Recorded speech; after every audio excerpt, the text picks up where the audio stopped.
धन्यवाद सभापति महोदय। हम करें बात दलीलों से तो रद्द होती है, उनके होठों की खामोशी भी सनद होती है।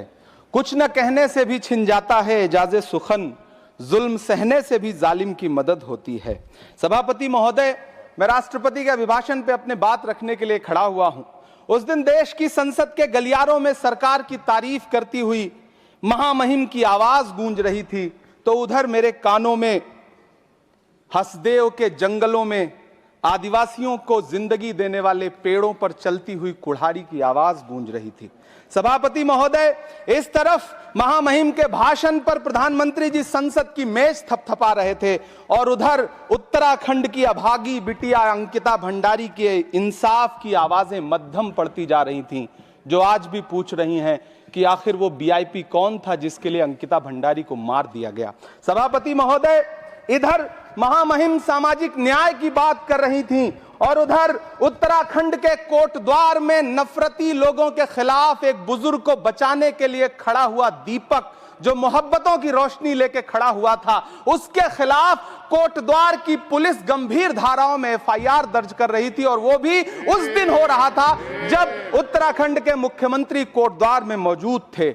ये नया भारत है जहां दंगाइयों के खिलाफ एफआईआर नहीं होते, बल्कि अमन और मोहब्बत की बात करने वालों के खिलाफ एफआईआर दर्ज होता है। यह नया भारत है जहां असम का चीफ मिनिस्टर खुलेआम संवैधानिक प्रोटोकॉल तोड़कर कहता है कि मुसलमानों को इतना टॉर्चर करो कि वो राज्य छोड़ने पर मजबूर हो जाएं। वो कहता है कि अगर कोई मियां रिक्शा वाला 5 रुपए मांगो तो उसे 4 रुपए दो ताकि वो परेशान हो सके। यह नया भारत है जहां बरेली में खाली घर में नमाज पढ़ने पर पुलिस मुकदमा दर्ज करती है। यह नया भारत है जहां क्रिसमस की तैयारी करते हुए ईसाइयों पर सरकार मुकदमा दर्ज करती है।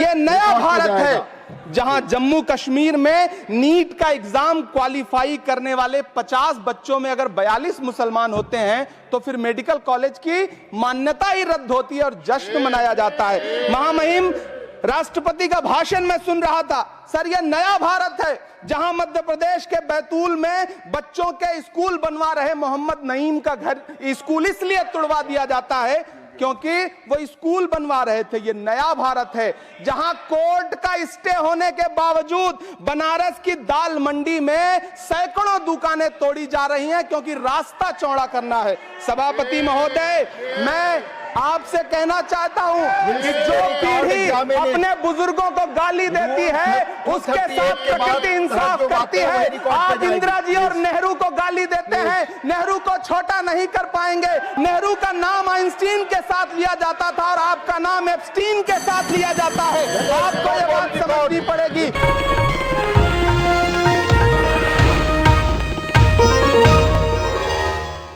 Copyright disclaimer under Section 107 of the Copyright Act 1976. Allowance is made for fair use for purposes such as criticism, comment, news reporting, scholarship, and research. Fair use is a use permitted by copyright statute that might otherwise be infringing.